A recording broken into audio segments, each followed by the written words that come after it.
东南不可一时无处。臣奉先王遗教，请太傅全摄两军节度留后，判兵马大元帅府事，督知内外军事。洪左德伯，不敢合军国之重。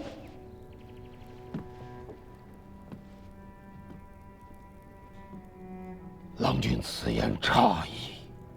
先王与东南两军12州托付于郎君，郎君乃先王嫡脉，于此家国转承之际，其可妄自菲薄，上为先王一命，下负100万军民马。臣受2代先王厚恩，在此国事未决之际，岂能孤恩负义？明哲保身，诸位公卿，尔等的忠心呐！臣内衙诸军副都指挥使钱弘宗，请太傅奉先王遗教，全摄两军节度留后，判兵马大元帅府事，督知内外军事。臣西府安抚使检校内外马步军都统军使钱弘俊，请太傅奉先王遗教，全摄两军节度留后，判兵马大元帅府事，督知内外军事。臣等请太傅奉先王遗教，全摄两军节度留后，判兵马大元帅府事，督知内外军事。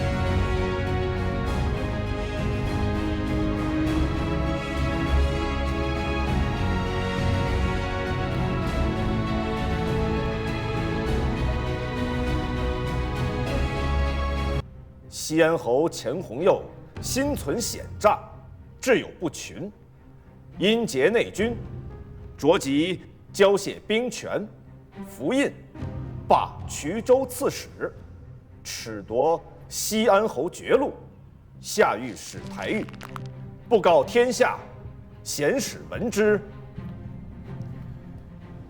拿下！且慢！九郎君，你要做什么？代表哥，你说这是父王遗教，可有证据？教命上有先王玺印。九郎君，你还要什么证据？既是教命，为何没有诸位丞相、大参们的签押附属？更何况父王教命一向是由通儒院袁学士手书，何似这教命反倒不是袁学士笔记？九郎君不要胡闹，这是军国大事。你一个弱冠童子懂得什么？代表哥此言差矣。你手持黄卷，口含天宪，要夺西安侯的兵权、差遣，还有爵位，还要拿他下狱。教命之上，既不见通儒院学士笔记，又不见诸位丞相大参们的签押附属，焉知不是你等合谋害死了先王和相公们，矫诏夺军，却又来害我三哥？不用跟他聒噪，只管拿下就是。此人是山岳氏东主，南唐细作，为何却在此处？你所宣读教命，到底是父王的意思，还是敌国细作的意思？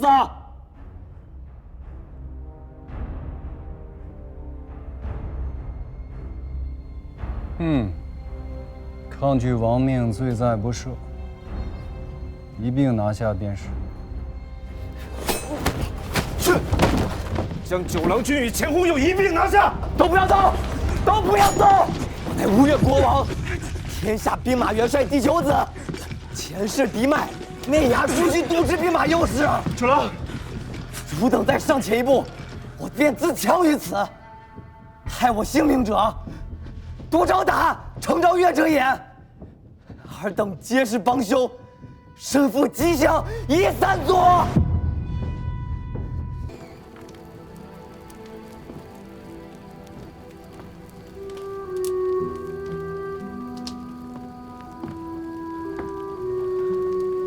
七哥。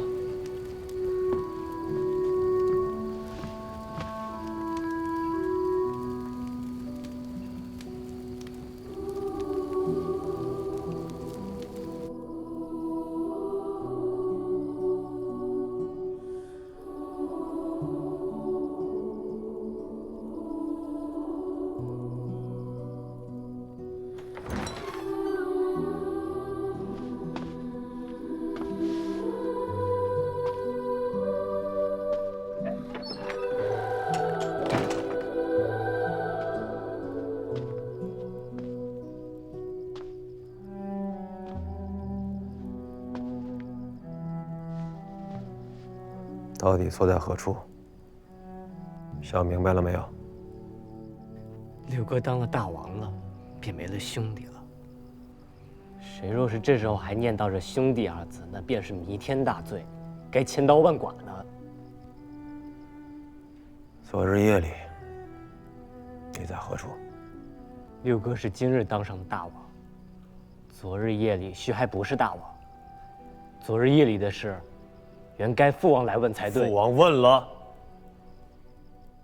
父王问：七郎何在？我到殿外候命，未经通传，不敢觐见。父王又问：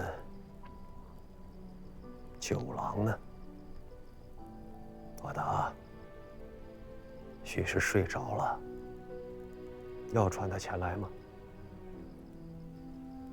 父王说：小孩子较长，九郎素来好动贪玩，许是白日间闹得倦了，让他睡着吧。你为何要骗父王？我明明不在。我问你自己。昨日里，父王宾天之际，还在心心念念他的儿子。那个时候，你这个做儿子的，可曾记挂起这个久病的老父？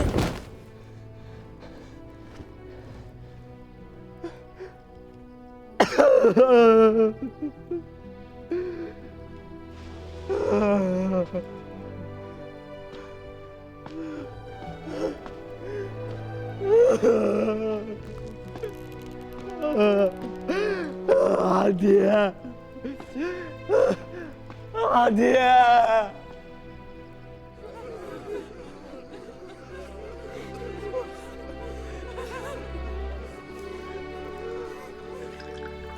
这里毕竟是关押获罪宗室子弟的地方，相较于刑部而言，已经好很多了。九郎无事吧？被罚在奉贤殿跪了半日，如此而已。还好，还好啊。你要我帮你做些事情吧？你会做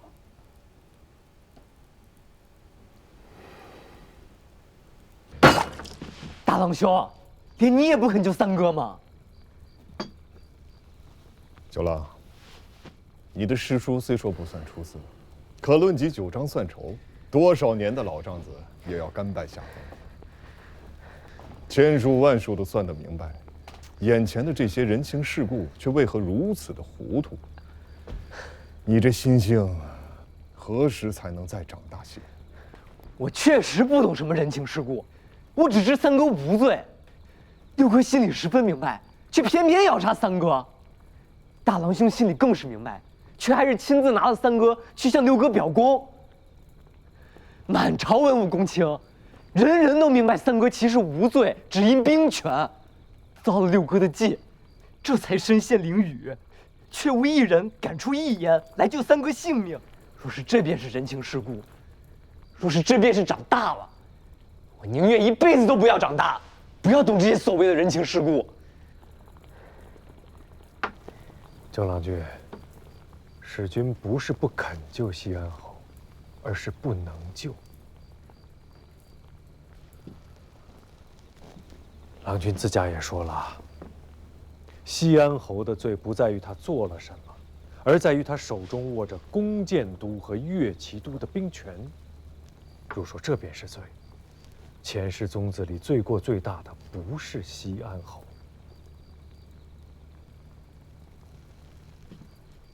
使君身上担负着内衙诸军都统军使的差遣，罪过只能比西安侯更大。郎君明鉴，要救三郎君在杭州是救不了的。先生的意思是？下官什么也不曾说。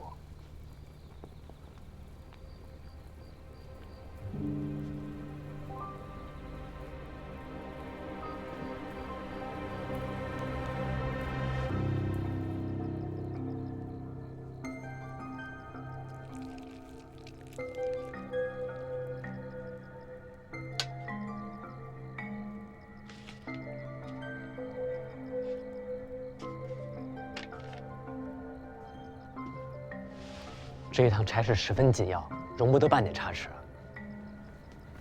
郎君放心，小人跟了郎君这许多年，识得轻重。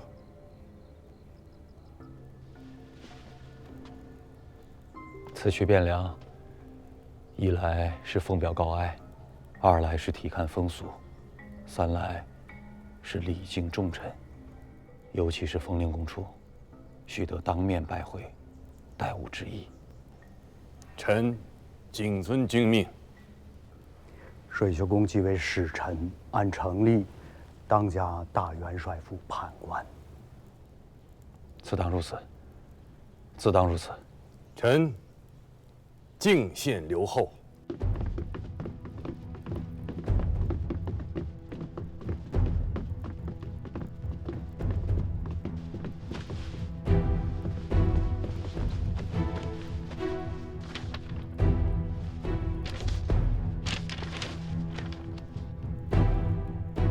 事情有些麻烦，若是乾元观尚在，修一封书信过去，看在阿姐和姐夫的面上，吴越国中当不会为难阿祖。你们都听好了，明日我要进钱塘口，去向吴越的钱家要儿子。你们此番带来的船，无论是福船、广船还是沙船，我都要用。我不只是要船，你们带来的人我也要，一并去壮壮声势。传我的黄龙令，只要是此番随我一起进过钱塘的，明年的旗津全免。第一次进岛的，各与单龙旗一面；原本单龙旗的，一体进为双龙旗。如此，怕不是要有上百艘船只。我只嫌船不够多。老贼的不孝子敢害了阿祖，我便截断钱塘，将这个不像话的吴越国切成南北两段。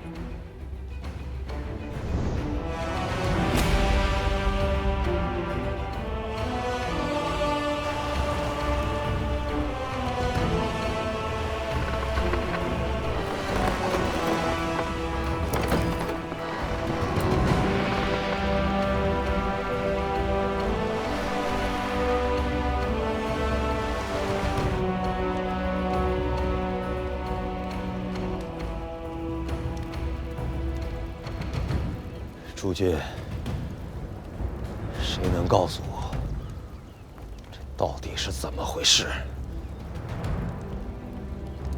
禀刘后，黄龙岛的于大娘子，乃是先元帅府典业孙廷辅公的遗孀，虽分据海岛，不服王化，几十年来却也未尝有逾矩之心。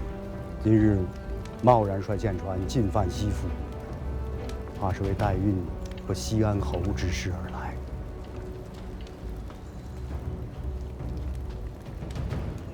涂昭达，刘后，你带我去问一问于大娘子，这样贸然兴兵，意欲何为？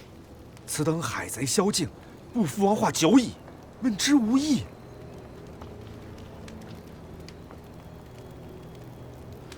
那依杜卿的意思，只有兵戎相见意图了。正是。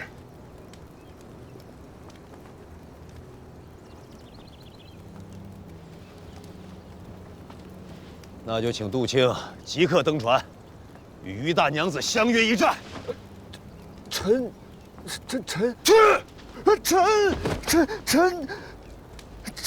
刘浩，杀人不过头点地，小杜纵然不成器，好歹给杜灵公他老人家稍存颜面。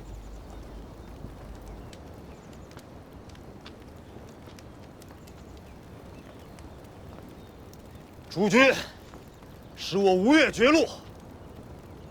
而今国难当头，谁能带吾前去，问一问于大娘子的来意？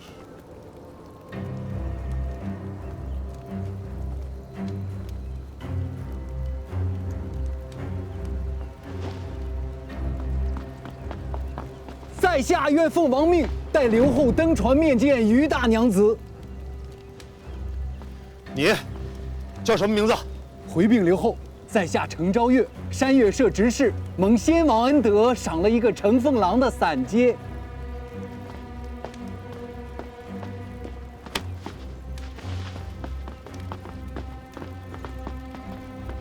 自此刻起，你便不再是8品的乘凤郎，吾让你做一任内衙诸军的内都监使，换一套紫色朝服，赐金鱼带，带我去问一问于大娘子，她到底要干什么？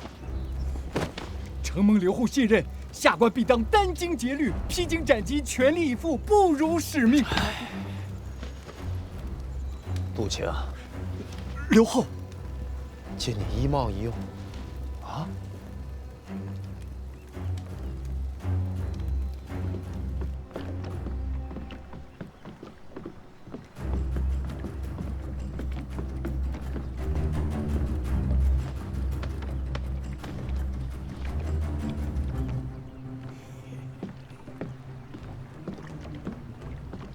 程昭岳见过大娘子，大知司。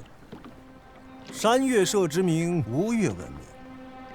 文秀与程东主也是神交久矣，却不知何时又成了吴越国主驾前的内衙都监啊！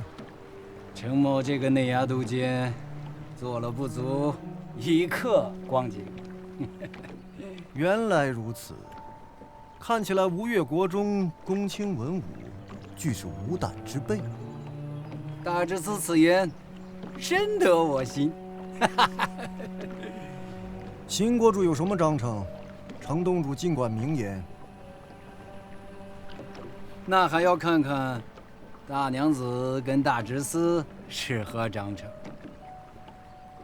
钱家的9郎君欠了华龙社250斤赤金，恐怕柜上国主签令不肯给，故此亲自来讨这笔款子。这却从何说起？这笔买卖确实有证人的，秦淮社的李大东主便是证人。此人，程东主想必是识得的。不过250赤金，不用国主点头，程某便可应承大知司。还有吗？将我的阿佐送回来，还有老戴和家人眷属、尸身棺椁一并送来。我自退兵回岛，自此前世在岸，孙家福海再无半点关系。既如此，程某这便告辞了。距午时还有1个半时辰，告诉钱洪佐，5时之前见不着阿佐的人，我便先拔了他的钱塘水阵。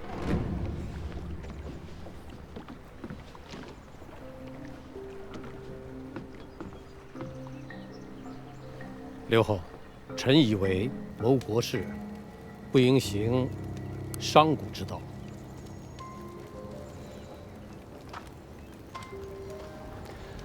六哥，这江面上林林总总，少说有100条船舰，250斤的赤金，说起来也没有多少。若不与他，这于大娘子怕是不肯退兵。